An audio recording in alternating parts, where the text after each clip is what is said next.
Ассалаумағалейкум, армысыздар, дәулетті оқырмандарым. Денсаулықтарыңыз қалай, жақсы ма? Аман есенсіздер ма? Әдемі жүріп жатырсыздар ма? Көңіл күйлеріңіз қалай? Дәл қазір қай қаладан хабарласып отырсыздар? Не істеп отырсыздар? Көңіл күйлеріңіз қалай? Мен кешегі шыққан тікелей эфирімді кеше мен өшіріп тастаппын ғой. Бір қызық оқиға болды. Шымкентке туғай сәлем. Мен Шымкентті ерекше жақсы көрем. Шымкентке барып массаж үйретем алдағы уақытта. Бұрындары 2 рет барғам Шымкентке. 2018 барғам, 2020 барғам. Шымкенттің адамдары маған өте ұнайды. Отырмыз үйде дейді, жаным сол. Отырмыз үйде дейді. Үйде не істеп отырсыз? Қарағанды облысы Жаңарқа ауданы дейді. Қарағанды керемет дейді. Қарағандыға айтар сөз жоқ. Қарағандыда ақша көп. Сізден сұрап жатырман дейді. Нені сұрайсыз? Сұрақтарыңызды қоя беріңіздер. Шымкенттің адамдары жомарт болады. Мен Шымкентке барып оқытқан кезде 20 күннің ішінде мен түскі асты ылғиға сырттан ішіппін. Қонақ, адамдар қонақ жайлы болады екен. Аяғымды жерге тигізбей Шымкенттің қыздары күнде кафеге барады, күнде түскі ас. Бір керемет күндерім болған. Соң кететін кезде маған өте әдемі шапан жауған болатын Шымкенттің ханымдар. Сол қыздарды ерекше сағынып жатырмын. Негізі Шымкенттің қыздарын қатты сағынады екен.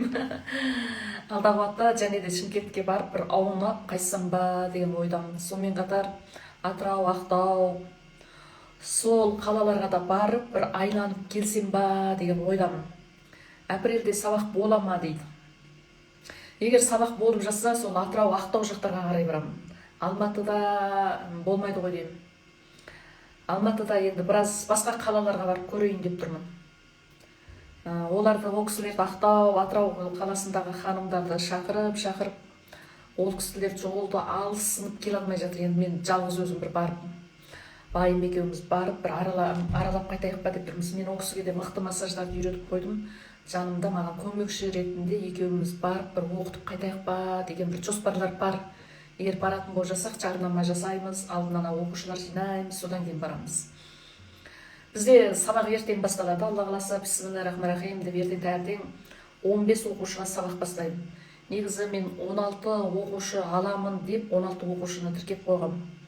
Міне ертең оқу басталады деген кезде ақшасын төлемей кәсіби ретпен оқимын деген Меруерт ханым аяқ асты келе алмайтын болып қалды. Мен сол үшін оқуға тіркеліп жатқан қыздарға QR-ды жіберіп, осыған 130 мың теңгелеріңізді бірақ аударыңыздар. Содан кейін барып оқуға тіркеймін деп жатырмын. Көрдіңіздер ме, келем деген қаншама қыздар болып еді. Мен солардың барлығын жазбай, Меруерт ханымды жазып қойып едім.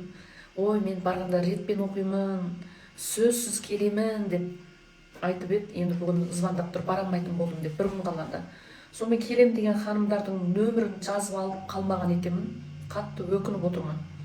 Сол үшін ертең Алматы қаласында оқимын деген қыз-келіншектер болсаңыздар, жүгіріп келіп оқып алыңыздар, 130 мың теңге берем. 130 мың теңгеге сіздерге мүмкіндік берем. Бір ғана қыз, Алматы қаласы, Қарасайский район, іргелі, ЖК Асыларман, 8-ші дом, Қажетмет массаж орталығынан сағат 8-де.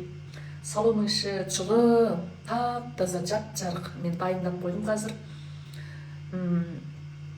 Салонның ішіне киіп жүруге қысқа жеңді футболка, шалбар, одан кейін бір аяқтарыңызға тәпішке емес, анандай спорттық аяқ киімдер киіп келсеңіздер, сырттан киіп келген киімдеріңізді шешіп қоясыздар, киімдеріңізді іліп қоятын кабинет бар, сол жерге қойып қоясыздар, аяқ киімдеріңізді шешіп қоясыздар, пакет-әкелестер салып қоясыздар. Содан кейін салонның ішіне киіп жүруге ыңғайлы аяқ киімдеріңіз киіп, 8-ден 8:30-ға дейін түсіндіретін нәрселер бар, солар түсіндіреміз. Содан кейін келісім шарттарға қол қоямыз. Әне-міне дегенше жарты сағатта өтіп кетеді. Сонымен сағат 8:30-да оқуымызды бастап кетеміз 9-ға қарай. Ертең бірінші күні мен бисмиллахир-рахманир-рахим деп бет массажын үйретем. Енді массажда қайырлы күн, сұлу ұстазым дейді, жаным сұлу. Қай өрлеуде оқып едің? Сіздерді жақсы көрем мен. Менің парақшамда отырған бүкіл әйел адамдарды мен ерекше жақсы көрем. Менің парақшамда мені жақсы көретін әйелдер отырады. Менің парақшамда бір 2 әйел отырады, өте жаман өте жаман әйелдер. Бірақ ол 2 әйел, екеуі екі бүйірімнен сүзіп, мені дамытып отырады. бірақ өмірімізде сондай адамдардың болғаны да жақсы екен. Неге десең, сол әйел бір нәрсені айтады, қарасам, деймін да, сол қатынның айтқаны бойынша істемеймін, деп соның айтқанын көремін. Сөйтіп жүріп өзім түзеліп алдым. Ондай әйелдер біздің өмірімізді түзетуші әйелдер. Өзінің өміріне қарадым, енді мені түзетіп жатыр ғой, жарайды, енді өзі керемет пе екен деп өзінің парақшасына кіріп қарасам, өзінің парақшасында ешкім жоқ, ештеңе жасамайды екен. Ондай әйелдер өзі сол бола алмай, болам деп бола алмай қалған әйелдер сонымен елмен жағаласады да. Мен ондай әйелдерді де жек көрмеймін. Мен ондай әйелдерді менің өміріме келген, мені түзетуші әйелдер деп жақсы көремін. Қалған 100 әйел отырса, соның 2-і жаман болса, қалған 98-і супер әйелдер отыр. Өте ауқатты, дәулетті, жаны бай, тәні таза, жан дүниесі таза, өзінің байлығына, өзінің өміріне риза қатындар отыр. Жоқ, екі адам жаман болған қалыпты ғой енді. Егер мен жаман болсам, ол жерде 50-50 жаман әйелдер отырады еді. Нешо дедім, мүмкін бұрынғы тастап кеткен байы, мүмкін байының алған әйеліне менің бір жерім оқсауы мүмкін, сол үшін оның жыны ұстап тұрған болуы мүмкін деп ойлап, оларды да кешіруге тырысамын. Сіз үшін ашық, сіз үшін ашық екенбіз дейді. Жаным, соны ашыла бер. Бүкіл адам баласына ашық бол, бүкіл адам баласына ғашық бол, бүкіл адам баласын жақсы көр. Алла тағала сияқты болуымыз керекпіз ғой. Біз Алла тағала бізге қандай керемет нығметтерді берді. Көз десе көз берді, бой десе бой берді, түр десе түр берді, ішсін деп су берді, жесін деп жеміс жидектің түр-түрін берді, жылы жүрсін деп үйде беріп жатыр. Сонда да біз Алла тағалаға қарсы керағар нәрсе жасаймыз ғой. Соның өзінде Алла тағала бізді жек көрмей әлі жақсы көреді. Осы сияқты Алла тағалаға жақын адамдар ешкіммен алыспайды екен ғой. Өзі Алла тағаланы ойлайтын, Алла тағаланың бар екеніне сенетін, адамнан қайтпаса Алладан қайтатынын білетін адамдар адамзатпен, Алланың құлыменен алыспайды екен ғой, дана болады екен. Сол үшін мейірімді болғанымыз жөн ау деп ойлаймын. Енді ол Меруерт ханым келмей қалды, келмесе бір жөні болар, бірақ та дей тұрған мен өзіңнің нақты не істейтініңді анық білгенің жөн деп ойлаймын. Өзінің не істейтінін біле алмайтын әйелдер бар. Біресе ойыннан айнып тұру, біресе ананы істегісі келеді, біресе мынаны істегісі келеді. Ол қатын массажға келіп, массаж үйренгісі келіп, деп үйренгісі келіп маған жазылды. Кім біледі? Күйеуі айтқан шығар, не қыласың, кім көрінгеннің арқасын уқалап деді. Сонымен деп оқығысы келмей қалды. Ондай әйелдер өте көп. Бір шешім қабылдай алмайтын әйелдер. Өмірде ондай әйелдердің жолы болмайды. Негізі шешімді нақты қабылдау үйрену керек. Жасаймын, барамын. Айтқанынан қайтпау керек. Бүгінгі істі ертеңге қалдырмау керек. Ондай әйелдер бай, ауқатты, қуатты болады. Сөйтіп кеше мен сіздерге йоганы айтып едім, йога. Кешегі тікелей эфирде отырған қыздар маған, мен естідім, кешегі тікелей эфирді көрдім деп маған қосу белгісін не болмаса хат қалдыра отырыңыздар. Дұрыс айтасыз дейді. Мен әзір ешкімге ақыл айтпаймын, жай әншейін сөйлегенім ғой. Бұл мен айтып отырған нәрсенің барлығын сіздер де білесіздер. Мен өзім жай әншейін ешкімге ақыл айтып отырған жоқпын, жай өзім тікелей эфирімде айтып отырмын. Массаж үйренбесеңіздер, йога үйреніңіздер. Мен кеше тікелей эфирде мен сіздерге йога үйретем дедім. 5000 теңге тұрады, мен QR жіберем. Сол тоның қажетмет дегеннің QR бар. Соны статусқа шығарып қоямын. Сол жерде сол QR-ға 5000 теңгені аударып, менің WhatsApp-ыма қосылып, жаңа аударған ақшаңыздың чегін жіберіп, сол нөмірімде менің телеграмым бар. Телеграмға қосылыңыздар. Мен кеше тікелей эфирді не үшін өшіріп тастадым? Кеше әбжәптәуір тікелей эфирде йоганы таныстырдым. Сөзіңіз жағымды, мәнді екен дейді. Рахмет. Менің сөзім жағымды, мәнді болған болса, сіздің өзіңіздің құлағыңыздың естуі жақсы, содан кейін сіз тек қана жақсы нәрселерді естіп үйренгенсіз, содан кейін сіздің өзіңіздің қабілетіңіз жақсы. Біреуден жақсы нәрсені көріп отырған адамның өзі жақсы адам. Сіз өзіңіз жақсы адамсыз, сол үшін сіз менің бойымнан тек қана жақсылықтарды ғана көріп отырсыз ғой. Сіз жақсы адамсыз, мені жақсы деп отырған. Сөйтіп жаңағы йогамды өшіріп тастадым. Неге өшіріп тастадым білесіздер ма? Мен йоганы айтып болғаннан кейін тасыр етіп маған йогадан ақша түсе бастады.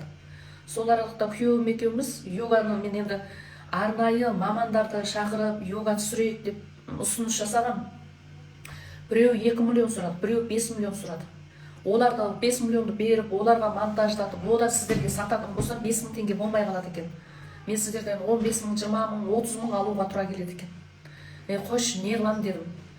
Одан да сапасында не шаруам бар, менің жасап жатқан йогамды қыздар көрсе болды ғой. Соны жасай алса болды емес пе, не қылам оның сапасына қарап, оны пәлен миллионға түсіріп, одан бар қыздарды қинап дедім да, күйеуіме айфонмен түсір дедім. Түсіріп, содан кейін қыздарға жібереміз дедім. Сөйтіп ана йоганы жасамаймын ба мен? Жасасам 20 минут, 30 минут сондай болып кетіпті. Енді ана көңіл бөлетін әрбір тәсілді жасаған кезде қалай жасайсың? Жасап жатқан кезде қай жерің ауырады? Одан кейін нелерге көңіл бөлесің? Оның барлығын 1 минуттан түсірдік. Одан кейін қалғаны ең соңында музыкамен жасап бердім. Сол 20 минут болып кетті да, WhatsApp-қа сыймай қалды. WhatsApp алмай қойғаннан кейін мен ойбай, қыздардың ақшасын бәрін алып, WhatsApp-қа жүргізе алмай қалып, қыздарға өтірікші болмайын деп ана тікелей эфирді өшіре салдым. Сөйтіп бүгін телеграмды қосып, телеграмға ашсақ, телеграмға барады екен бәрі. Сөйтіп 12 қызымды тауып алып, 12 қызымға телеграм ашып, кешегі түсірген видеоларымызды сол телеграмға жолдадық. Телеграмнан барды, бәріне топ құрдым, йога курсы деп. Сол жерге жібердік. Содан кейін мен оқушыларға үйретіп жатқан кездегі йогаларым бар болатын. Соны подарка ретінде жібере салдым. Бір қора йога кетті 5 мың теңгеге. Енді ертең оқушылар оқу бастаймыз, ертең Алла амандығын салса, оқушыларға үйретіп жатқан кезде күйеуіме және де түсіріп аламын. Және де бір қорасын жіберем. Сөйтіп 5 мың теңгелеріңізге бір мұнша йогаларды бірақ жіберіп берем. Үйреніп алыңыздар. Белдеріңізді шығарып, фигураларыңызды аттай қылып, 5 бала тауып 20 бала тапсаң да, кеңейіп кеткен қынабым қайтадан орнына келеді. Осы йогаларды әдемелеп отырып жасасаңыздар. Йога деген ол керілу, созылу, жазылу деп аталады қазақ тілінде. Біз мына мысалы мен сіздерге кеше қағазбен де көрсеттім бе? Қағазбен көрсеткенім жақсы екен. Бүгін және мына қара екен, көрінбей қалады екен. Және мына жерден бір қағаз ала салайын. Мысалы мынау біз өмірге осындай әппақ, тап-таза, бөктетілмей келдік. Сөйттік та бір күні әкем дұрыс баққан жоқ мені деп. Шешем анан алып берген жоқ. Мұғалімім жаман, мектеп жаман, көршім жаман, жоғарылап оқи алмадым. Анау жаман, мынау жаман, тиген күйеуіміз жаман, енеміз жаман, ағамыз жаман, бәрі жаман болып, ренжіп бәрі осылай болып қалдық. Қазір барлығымыз осылаймыз. Тура осылаймыз. Мен үйде отырмын десең де осысың. Сенің денең осылай болып қалған кезде, мынадан қан айналымы бұзылады деген сөз. Қан айналымы бұзылады. Адамның қан айналымы бұзылған кезде қан тосылады, қан қоюланады, қан тамыры қатаяды, қан тамыры жіңішкереді. Содан кейін бүкіл буындарының барлығы сыздап ауыратын болып қалады. Енді осыны жазу үшін не істейміз? Осыны жазу үшін біз созылуымыз керекпіз. Біз керілуіміз керекпіз. Біз жазылуымыз керекпіз. Жазыл, керілі. Міне, таңертең тұрып, міне. Екі қолыңды олай ұстап аласың.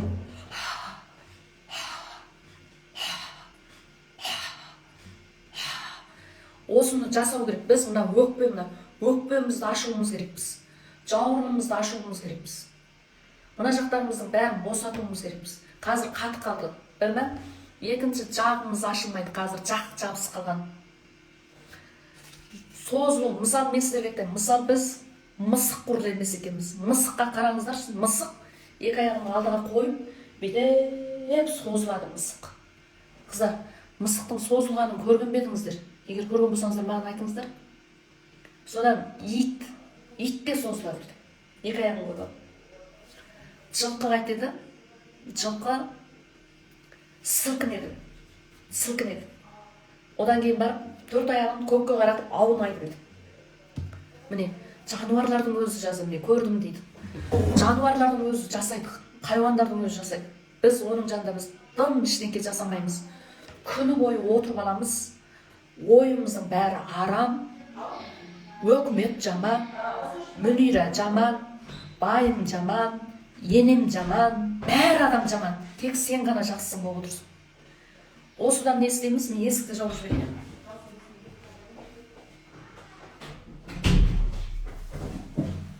Біз осыдан қатты ауырамыз, қыздар.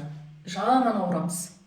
Енді осыны қалыпқа келтіретін, бірінші өзімізді табу. Өзіміз кімбіз? Мен кіммін? Мен таңертең орнымнан тұрғанда Мүнираға айтамын: Мүнира, сен кімсің? Өзіме сұрақ қоямын. Мүнира, кімсің? Не істеп жүрсің? Сен бүгін не істейсің? Адамзатқа пайдалы нәрсе істейсің ба? Өзіңе пайда әкелетін іспен айналысасың ба деген сұрақты мен өзіме қояды екен. Ана кісі келді ма? Пар жөндеп. Жоқ, келген жоқпын. Мен тікелей эфирде отыр. Жөндеп тастаймыз ғой ертең, қыздар. Бүгінгі істеген тірлігіңнің нәтижесі бар ма? Сен бүгін қанша ақша қалайсың? Қай жерге барғың келеді?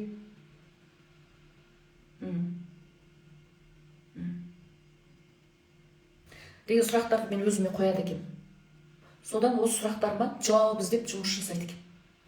Енді йоганы мына келіп, әке шешемізді өкпелеумен сол кісілер білген жоқ. Көп нәрсені білмей қалды. Білмей қалған ол кісілердің қалыпты жағдайы, ол кісілер кінәлаудың қажеті жоқ. Ол кісілер жасаған қоғам сондай қоғам.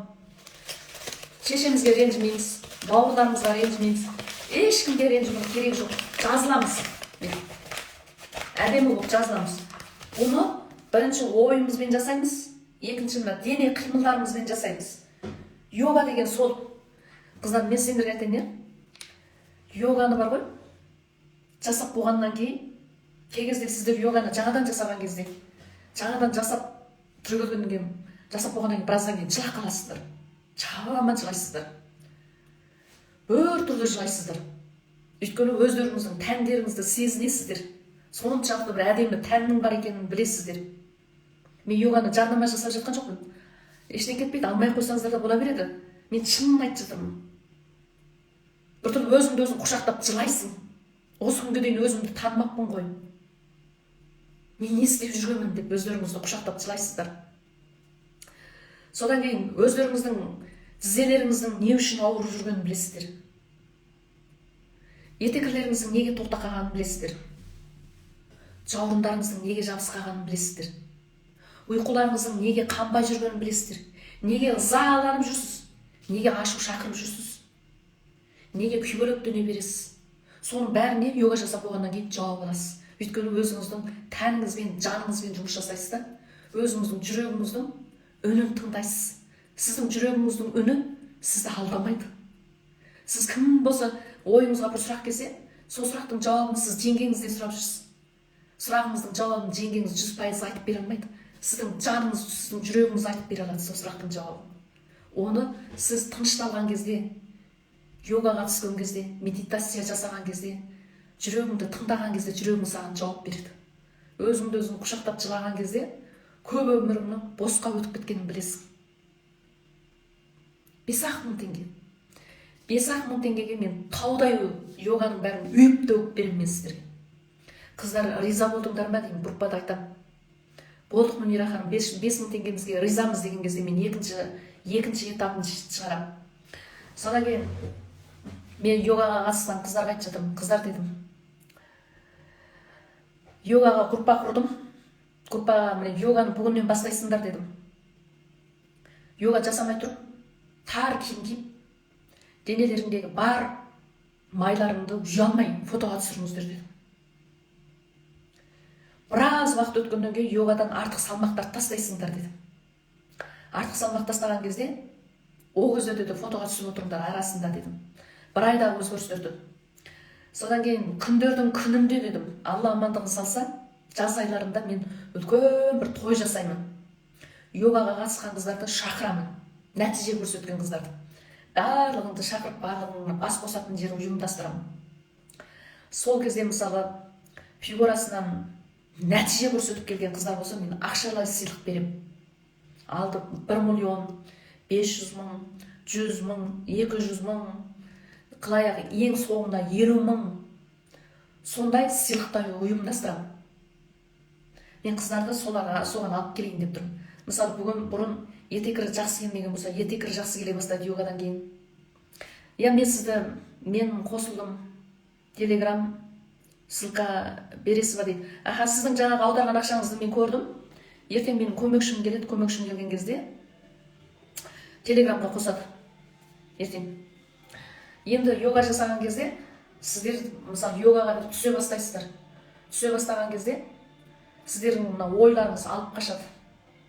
Қайнап жатқан шайым әлі қайнаған жоқ деп сол ойды алып келіп отырасыңдар.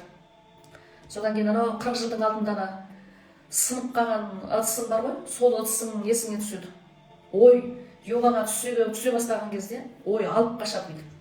Үйренбе, не істейсің? Осы фигураң болады деп ой алып қашып отырған кезде ойларыңызды жинақтап отырыңыздар. Қой, қайт, үйреніп алайын, фигурамды аттай қылып алайын. Сіздер бар ғой, біз әйел адамдар мынандай етеміз ғой. Менде бұрын бір әйел болған, атын атамай ақ қояйын. Бір әйел болғанда күйеуі тастап кеткен 5 бала менің жаныма келген кезде жұмысқа келеді ғой. Мен Қонаева Мәметовада жұмыс жасап жүрген кезде 5 баламен тастап кетті, үйім жоқ деп маған жұмысқа келеді. Сол кезде мен сол әйелді тәрбиелеп алған болатым. Содан мен ол әйелге айттым: сені 5 баламен тастап кеткен болса, сені еркегің ұнатпай қалған шығар, шыныңды айтшы десем, маған теріс қарап жатады, ұнатпайды деп. Содан мен айттым: менімен бірге жаттығу жаса, менімен бірге жүр, менімен бірге өзгер деп. Сол әйел кейін менімен бірге жүрген кезде әдемі болып өзгерді. Сондай әдемі болып өзгергенде тастап кеткен бай қайтадан қайтып келді ғой.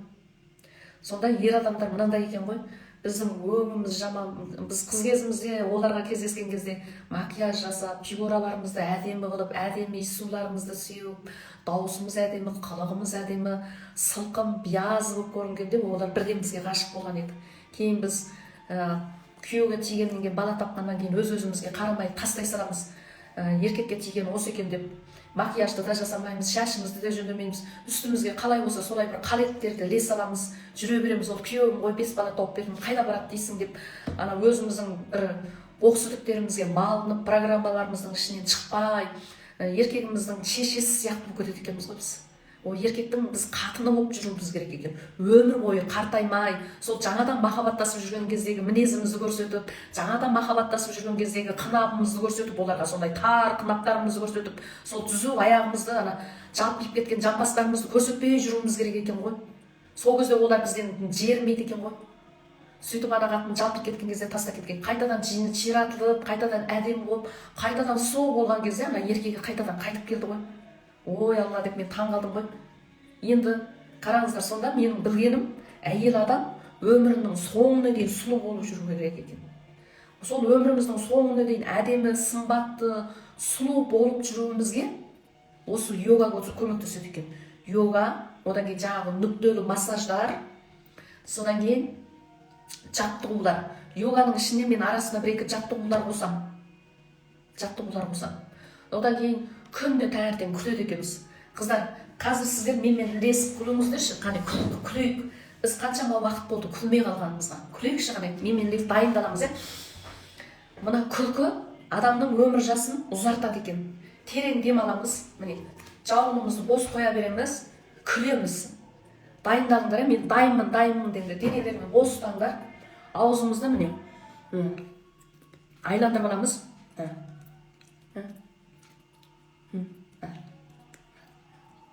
Айландырамыз.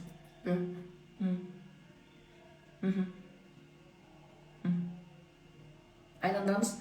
Енді күлуге дайындаламыз. Күлген кезде бар ғой, мына иығымызды тастап күледі екенбіз. Тастап. Қазір бар ғой, біз күлсекте де бүйтіп былай күлеміз ғой, күлсекте де. Деп тістеніп тұрып күлеміз ғой, олай емес. Мына иықты тастап, былай қадімгідей денемізді босатып күледі екенбіз. Соның өзі денсаулыққа өте пайдалы екен, әсіресе әйел адамдарына. Күлгенді де ұмытып қалдық қой қазір. Күлеміз енді. Кеттік. Бастаймыз ба? Кеттік, 1, 2, 3.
алғанбыз ғой біз осының өзін.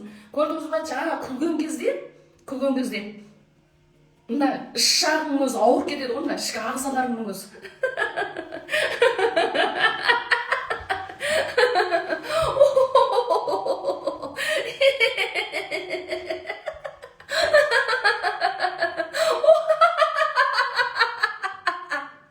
Міне, осы денсаулыққа өте пайдалы екен.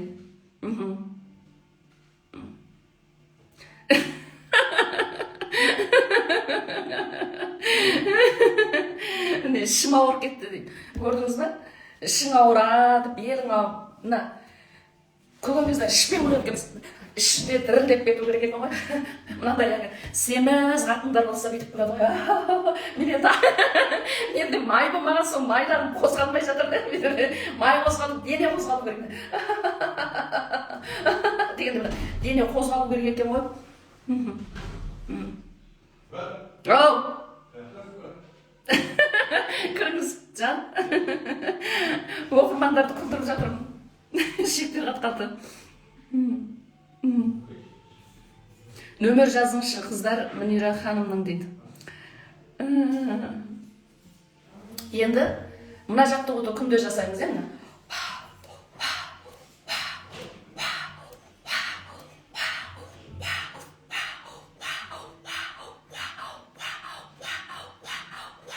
Қыздар, мына осы жаттығуларды күнде жасаймыз, одан кейін мына жамбас жақтың жаттығуын көрсетемін.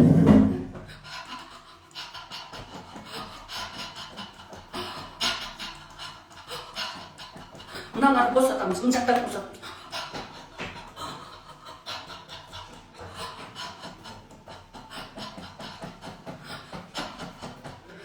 Міне, қыздар, осы 8747 тәте 747 495 7489 нөмірі.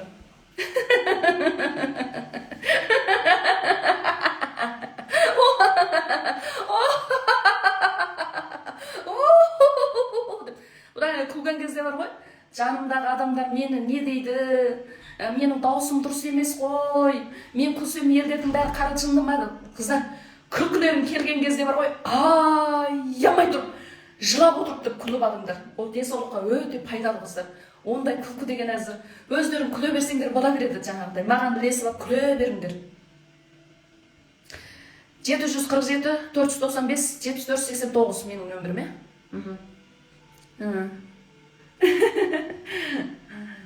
Сізге қарап күлкімізді жөндеп алатын болдық дейді. Қыздар, мына бар ғой, жаным сол Айнұра, жаным алтыным, менің күмісім, менің гауһар тасым Айнұра. Біреуге қарап күлкіңді түземей қой, сенің де өзіңнің бір әдемі күлкің бар. Сенің өзіңнің де бір әдемі даусың бар.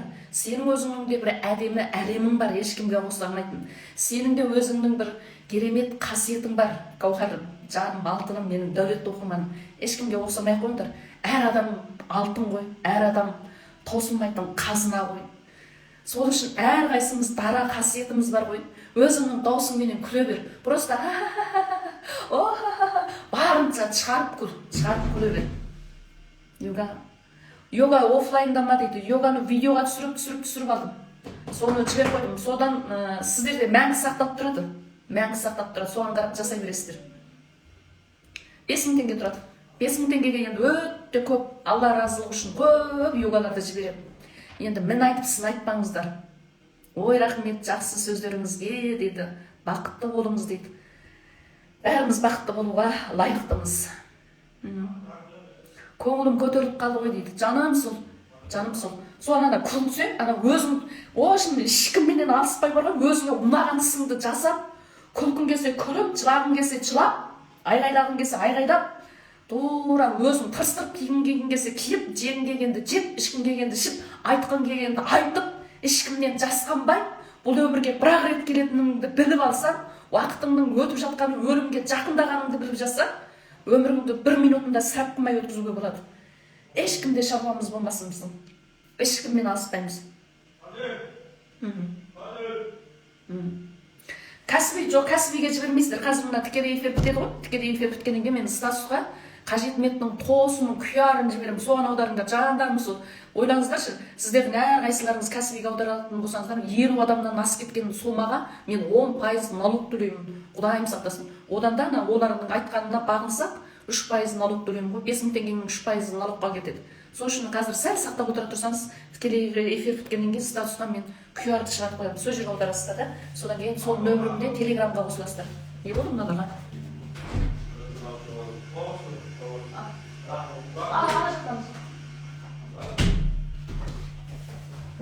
Мен байым істеп жүргенде ғой, ақша жайлы айтыңызшы дейді.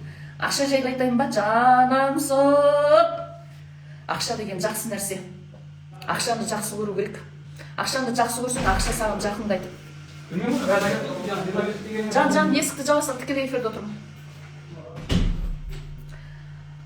Ақша деген жақсы. Ақша деп өлдің ба деп жатады ғой. Жоқ, ақша болмаса бұл өмірдегі көп нәрселер шешілмейді. Ақшаменен барлық нәрсені шешіп жатырмыз қазір. Қараңыздаршы, ақшамен шетелге барып жатырмыз. Ақшаменен жақсы киімдер алып киіп жатырмыз. Ақшаменен міне оқулар оқып жатырмыз. Ақша деген жақсы. Ақшаның көп болғаны жақсы. Ақшаң жоқ болмасын, ақшаң бар болсын. Ақша қай кезде көп келеді дейсіздер ма? Сіз ақшаны сүйген кезде, сіз ақшаны аялаған кезде, ақшаны өзің үшін аямаған кезде ақша көп келеді.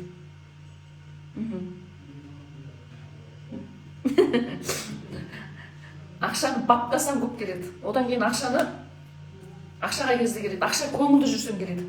Күліп жүрсең келеді. Одан кейін ақша тату тәтті семьяда болады. Ерлі-зайыптылар ынтымағы күшті болған кезде, үйде береке болған кезде, әйел адамдар еркегін рахатқа бөлеген кезде, тамағында, тәнінде, жанында рахатқа бөлеген кезде, сол семьяға ақша өте көп келеді. Ер адамдарымызды аялап, сүйіп, ер адамдарымызға жұмсақ тамағын алдына қойып, жылы төсегін беретін болсақ, ақша өте жақсы көп келеді. Ұрыс керіс көп семьяда ақша кірмейді. Одан кейін ақша еңбек еткен адамға көп келеді. Еңбек етсеңіз көп келеді. Не? Кір? Ана кісілер жөндеп жүрдім. Ана кабинет башты. Ол ерте қыздар жүргенде қуанып қалатын.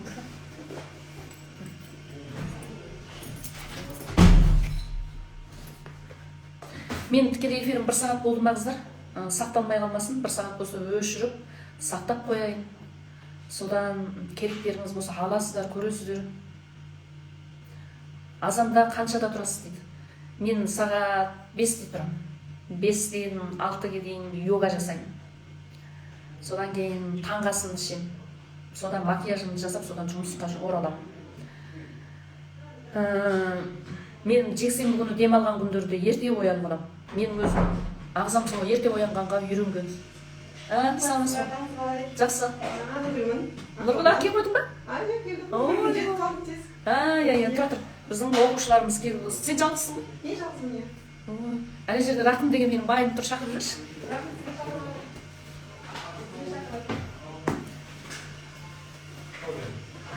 Біздің оқушыларымыздың алды келіп қойды. Үйге апарып орналастырып, жайғастырып кел. Сұлу қыздар келіп қойды. Мен тікелей етілдім. Ертең Алла қаласа салып бастаймыз. Үйдің ішін тап-таза жуып, жайып, тазалап, иіссу сеуіп, дезинфекциялайтын фирманың адамдарын шақырып, дезинфекциялап, 20.000 теңгені қаржылап. Сізден үшін барлығын дайындап қойдық. Шын айтпашы, ішінде бәрі бар. Не керектің бәрі бар. Фильтр де бар, Wi-Fi да бар, бәрі бар. Тап-таза үйде жатасыңдар. Пердесін жуып, пердесін, бәрі иісі деген аңқып тұр. Мира ханымның аурасы ана жерде. Күшті, ертең күшті боламыз амада. Жуынып, жайынып, жайғасын жап, содан кейін демал содан кейін сенің артыңнан келетін қыздардың нөмірін беремін, саған айтам. Сол қыздарды сен күтіп аласың. Және де бар. Және де 4 қыз келе жатыр, қазір сағат 8-де де жетеді. Қалай екен мен өмірде? Өмірде қандай екен де? Өмірде? Вообще басқаша, білмеймін, экранның арқағында басқаша болып көреді. Келе сөйлескенде, енерге прям плешит, мне мурашки. Енелеріңіз шышып кетеді ертең. Денең түрілді кетті ма, енергияны көресіңдер ертең. Жақсы онда. Жайғаса берек. Не бар? Су бар, чай қайнатып ішіп, мына жаққа шықсаң, асханаға магазин бар, бәрін әкеліп алып. Бәрі толып. Жақсы. Бізде оқушыларымыз келіп жатыр алда. Құдайға шүкір. Өзімнің бір бөлмелі үйім бар. ЖК-сылармен 10-шы домда. Арендаға берем. Өзімнің оқушыларым жатады, басқа ешкімге бермеймін, тап-таза. Бұрын алыстан келетін оқушыларым келе жатқанда уайымдайтынмын, қайда барып жатқызамыз деп. Арендаға беретін бір қыздар бар болатын осы Асыланның ішінде. Ойбай, біресе 15 мың теңге дейді күні, біресе 20 мың теңге дейді, біресе адам алам дейді, біресе алмайым дейді. Одан оқушылар бітірместен шығыңдар дейді. Одан түннің ортасында оқушыларымды қуып шыққан. Мазам кетіп дегенде мен Алладан алақанымды жайып бір дұға еткен болатынмын. Я Алла тағала, менің оқушыларыма қиналмай келіп жатып, қиналмай кететін бір баспана бере көрші маған Алла тағалам деп едім. Алла тағалам шақ еткізіп бере қалды ғой. Осы Алладан сұраймын ғой, мен пендеден сұрамаймын, Алладан сұраймын. Кейбір адамдар болады, осы байлығы асып келсе асқақтап кететін. Енді не дейді десеңші, бір әйел бар маған. Мен өзімде бір оқыған бір әйел бар болатын, бір үй бар болатын, арендаға беретін. Үйімді берші бізге, оқушылар келіп жатсын дегенде. Жоқ, бермеймін үйімді. Мен басқа адамдарға беремін үйімді дегенде біз ойбай не істедік деп бағамыз. Әлеуміз звондап тұр ғой. Мөнира ханым, менің үйімді арендаға бересіз бе қыздарыңызға, оқушыларға дейді ғой. Айналайын кетші дедім ғой. Басымды ауыртпай кетші. Өз кезінде қатты жалындырып жібердіңдер ғой. Бермей сол үйлерімді. Енді міне жақсы болды, өзімнің үйім бар, өзімнің үйіме беремін. Налогы төленеді, бәрі төленеді. Еш уайымдамаймын. Бәрі менің барлық нәрсем заңды ғой. Еш нәрсемді жасырмаймын өкіметтен. Өйткені неге? Бәрібір бүгін жасағаным мен ертең бәрібір шығады. Алаңдамай, таза тиянақты, адал жұмыс жасайтын болсаң, ұйқың да тыныш, ақшаны шақырады.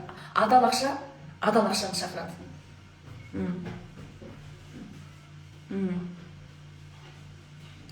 Үйіміз жоқ баратын деп көп кезде қалып қойғанмын дейді. Енді үй бар Айнұра ханым.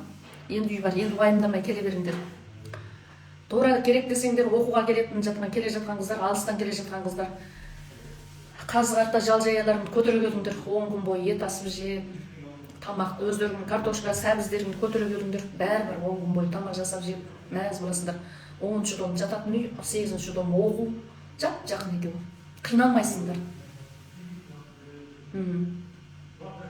Сіздің жолыңызды берсін дейді. Береді. Алла тағалам бәрімізге беріп қойған. Просто еңбек етсек болды. Содан кейін еңбек етеміз, содан кейін сізге жақсылық жасаған адамдарға алғыс айта білсеңіз болды.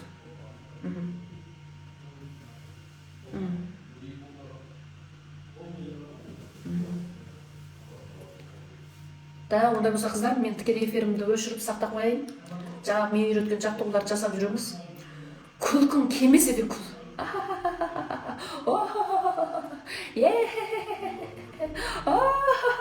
Деп күлкің келмесе де күле бер.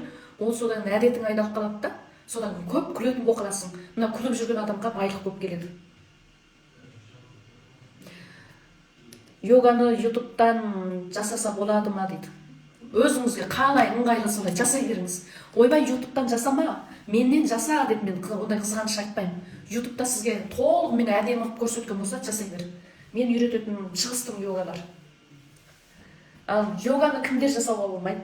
Йоганы жүрегінде аппараты бар кісілер жасауға болмайды. Йоганы 5 жастағы баладан тартып отырып еңкейген кәрияға дейін бәріміз жасай береміз. Жүрегінде қан қысымы көтеріп тұратын кісілер қан қысымы көтерілмей тұрған кезде жаймен жасай берсе болады, Содан кейін етекір келіп жатқан кезде 3 күн жасамайсыз, етекір келіп тоқтағаннан кейін 4-ші күннен бастап жасайсыз. Жүкті әйелдер жасайды, артық салмағы бар әйелдер жасайсыздар. Атроз, хондроз, белдеріңіздің бәрі ауырса, бәрін жасаңдар, бәрі емделеді. Сізден қалай үйренеміз дейді. Маған 5000 теңгені аударсаңыздар, менің телеграмыма қосыласыздар. Йога группасы деген группаға қосыласыздар. Сол жерде йогалардың барлығын сол жерге жіберіп беремін.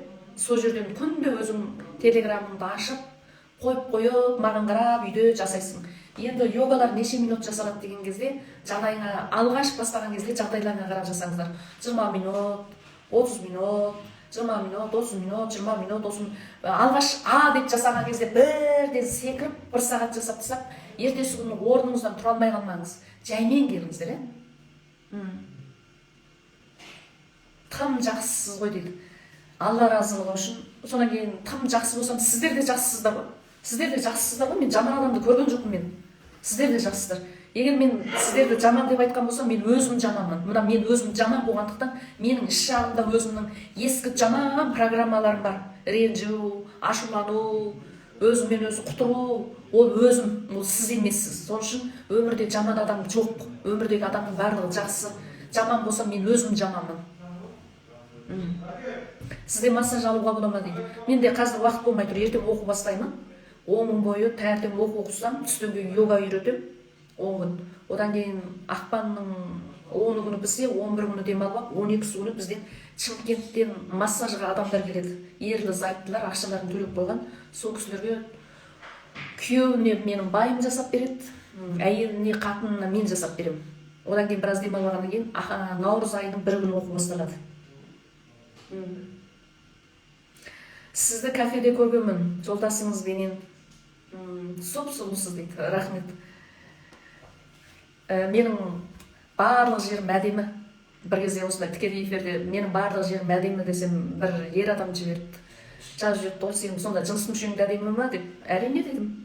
Ол өйткені жыныс мүшенің де, жамбастың да барлық жердің әдемі көркемдігі болады. Мысалы, омыраудың да, мысалы, кейбір әйелдердің омыраулары өте әдемі болады. Дәу, діңгеген бала еміздірсе де салақтамаған, осы сияқты. Менің барлық жерім әдемі. Бірақ менде бір жерім жаман болатын. Мен өз жерімді түзеттім. Менің мінезім жаман болатын. Сол мінезіммен жұмыс жасадым. Сол мінезіммен өте алыстым. Мінезім жаман болатын себебі мен кішкене күнімде мына көп нәрселерді жегім келді. Әсіресе мына жеміс-жидек, сондай бірдеңелерді жегім келген кезде соған менің қолым жетпеді. Ата-анам алып бере алмады. Сол кезде қалған мінезім бар менің. Соны жей қоймадым, ала қоймадым деп қайғыратым. Мен сондай нәрсені жей алам екен өмірімде. Менің сондай нәрсеге менің қарным тоям екен. Мен жеміс-жидекке қарай алмай қалатын, сондай бір жегім келмей тойып қалатын менің бір күндерім болам екен деп кішкене күнімде сондай қайғы қасіреттерім көп болған. Мен сол қайғы қасіреттерді қайта ойлау арқылы мен өзімнің өміріме бір үлкен бір тіпті өмірімде орындалмайтын нәрсе ұқсап шегелеп өзімнің түп санама қағып тастаған. Соны ойлаған кезде ашуым келе беретін. Осыменен жұмыс жасау арқылы осыны ақырын кетірдім. Содан кейін екінші ашуым келетін бір нәрсем бар еді. Тікелей эфирімді ұқтың ғой? Жуан қолыңызбен. Содан кейін екінші ашуым келетін нәрсе бар болатын. Ол, мысалы, біреуге жақсылық жасаймын, өтіп жақсылық жасаймын. Содан маған жақсылық қайтпаған кезде қатты ренжіп қалатынмын. Мен сондай бір тиыны, көк тиыны жоқ менің жаныма келіп еді. Мен оны тұрғызып едім аяғына. Мен оған жұмыс беріп едім. Кетерінде маған іштемеде айтпай кетіп деген сондай бір өкпелерім, сасық өкпелерім көп болатын. Содан мен жұмыс жасап тастағаннан кейін менің ол ең жаман нәрсем болатын. Сонымен жұмыс жасап алдым. Қазір маған бәрібір. Ешкімге өкпелемей. Құдайға шүкір жағдайдың бәрін еңбектің арқасында жасап алдым. Қазір барлығы жақсы. Сол үшін ешкімге өкпелеудің қажеті жоқ. Өкпелеп тұрған болсаң, ішіңнен бір өкпен келіп, ішіңнен бір заң келіп, өз-өзіңе көңілің толмай отырса, ақырын отыру керек. Ол кезде ешкімге сөйлемеу керек екен ғой. Ешқандай жерге бармау да керек екен. Заң келіп, өз-өзіңнен күйіктеніп, өз-өзіңнен жылағың келіп, заң келіп отырса, есік терезенің бәрін жауып алып, бір музыканы қойып, сол музыканы тыңдап, сол заңды елестетіп, сол неге заланып отырғаныңды түсінуің керек екенсің. Соны түсінсең, содан кейін жылағың келсе сол кезде жылап алсаң, сыртыңа шығарып алсаң, содан кейін оған қарап ренжудің қажеті жоқ, оған нұрыңды төксең, оны мәпелесең, жарайды ашуым, болды, не болды екен, болады, ода тұрған ештеңе жоқ, мен сені жақсы көремін. Келгің келсе келіп тұр осындай анда-санда менің аулама, менің өміріме, мен сені қарсы аламын, мен сені сүйемін. Келгің келмей келсең тіпті де жақсы деп анамен кездесу керек екен ғой, сол нәрсе, сол сезім ғой. Сол сезіммен сөйтіп кездессең, ол сезім ақырын денеңнен тарап кетеді екен ғой. Тарап кеткеннен кейін біраздан кейін қарасаң жалтырап кетеді екенсің. Одан кейін дереу түрегеп. Менде қазір ондай сезім келсе, мен қазір маған әзір ондай сезімдер келмейді. Өйткені мен йогамен, массажбен, дұрыс тамақ ішумен, жақсы жерлерге барумен, жақсы ақша табумен бұның барлығын жойып тастадым. Қалтаңда ақша болса, жақсы жерге барып, жаңағыдай заң келген кезде тамақ ішіп, жақсы жерге барып киім алып киіп, шетелге шығып саяхаттап, үйіңе жақсы көретін бір нәрселерді алып есең, жаңағы ашуың өз-өзінен тарап кетеді екен. Оны ешкімге көрсетпейді екенсің. сөйтіп бұл бірнеше рет қайталанады екен. Одан кейін бір уақыттан кейін сенің денеңнен мүлдем жойылып кетеді екен, кетіп қалады екен. Одан кейін тек қана жаңағындай күліп жүреді екенсің, а деп. Бар болғаны сол екен қыздар. Жақсы, сондай болса аман сау болыңыздар. Менің қыздарым келіп жатыр екен. Үйге барып орналастырайын, жағдайларын сұрайын. Ана кабинеттерімізге бірдемелерімізді қояйық. Айнұр, сәлем, қалайсың? Денсаулығың қалай? Аман есенсің ба? Барсың ба? Болды, ондай болса сіздерді жақсы көремін. Ертең таңертең сағат 8-де менімен бірге ояныңыздар. Сағат 9-да мен таңертең 7-де шығамын. 7-ден сағат 8-ге дейін баламды мектебіне апарып тастаймыз. Содан кейін бері қарай келгенге дейін 9 болады. 9-да тікелей эфирге шығып қыздарменен танысамын. Содан кейін массаждың бұрында сөйлегендерім бар, сөйлемегенім бар, барлығын түсіндіремін. Сосын массаж үйретемін 10 күн бойы. Негізі массажды үйреніп алғандарыңыз дұрыс. Массажға келіп, массажды үйреніп алыңыздар, қыздар. Керек, бізге керек өмірімізге. Жарай ма? Ендігі оқуға тіркелетін қыздар март айының 1 күніне келіп оқып алыңыздар. Март айынан ары қарай мен біраз демаламын. Одан кейін біраз үзіліс жасап барып, одан кейін және де оқуға кірісемін. Жарай ма? Аман сау болыңыздар. Еліміз аман, жұртымыз тыныш болсын. Әрқайсымыз дәулеттіміз, барымызға қанағат етейік. Бұл күнімізге де зар болып қалмайық. 5 мүшеміздің қызметі керемет, соның өзі де жетеді бізге, соның өзі де үлкен байлық. Деніміз сау, еліміз аман болсын. Жұмыстарыңыз болса, йога аламын десеңіздер төменге хат қалдырып қойыңыздар. Аман сау болыңыздар. Ертең кездескенше күн жақсы болсын.